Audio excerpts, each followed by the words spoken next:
जी, महाराज जी हमारे अच्छे व्यवहार के बावजूद हमें कुछ लोगों के साथ समस्या आने लगती है, ऐसा क्यों होता है महाराज जी? हमारा कोई पूर्व का जो पाप कर्म है, वो हमको क्लेश दे रहा है। जैसे कभी-कभी होता है कि हम आपके साथ बहुत अच्छा व्यवहार करते हैं, लेकिन आप हमारे साथ अच्छा व्यवहार नहीं करते। तो वो हमारा कर्म आपकी बुद्धि में बैठ करके हमको कष्ट देगा।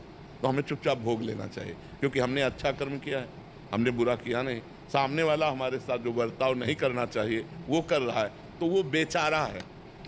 हमारा कर्म उसकी बुद्धि में बैठ कर के हमको कष्ट दिलाना चाहता है।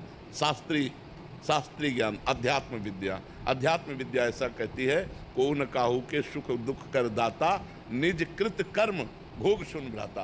को किसी के सुख दुख देने वाला नहीं, हमारा कर्म ही हमको सुख और दुख देता है। तो ये मानकर कि इस व्यक्ति के सिर पर अब इस समय हमारा कर्म सवार है जो हमको दुख देगा, इसलिए चुपचाप सहन कर लेना चाहिए। महाराज जी राहुल सिंह का इनका प्रश्न है ये कह रहे हैं कि हम किसी से निस्वार्थ भाव से किसी की सेवा किया, परंतु वो काम नहीं हो पाया किसी उससे, तो सामने वाला व्यक्ति हमें गलत मान लेता, तो ऐसे में महाराज जी फिर लोग भी भड़काते हैं उसे और उससे वार्तालाप करके उसे समझाना चाहिए या राधा रानी पे छोड़ देना चाहिए? राधा रानी पे छोड़ दो, एक बार तो समझाना चाहिए, एक बार समझाना चाहिए, अपनी बात प्रस्तुत कर देनी चाहिए, फिर राधा रानी पे छोड़ दो। अगर आप निष्काम हो, सत्य मार्ग से चल रहे हो, तो आपको कोई बाल बांका नहीं कर सकता, ये भी बात समझो।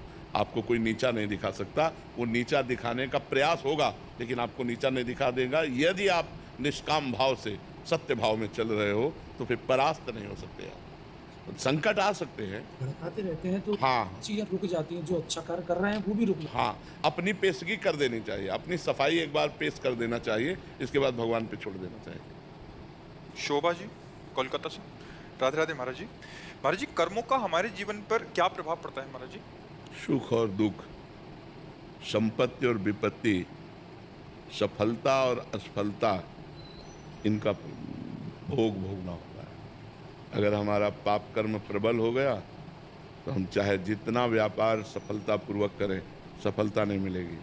चाहे हम पढ़ लिख कर डिग्री प्राप्त करें, लेकिन हम सफल नहीं हो पाएंगे।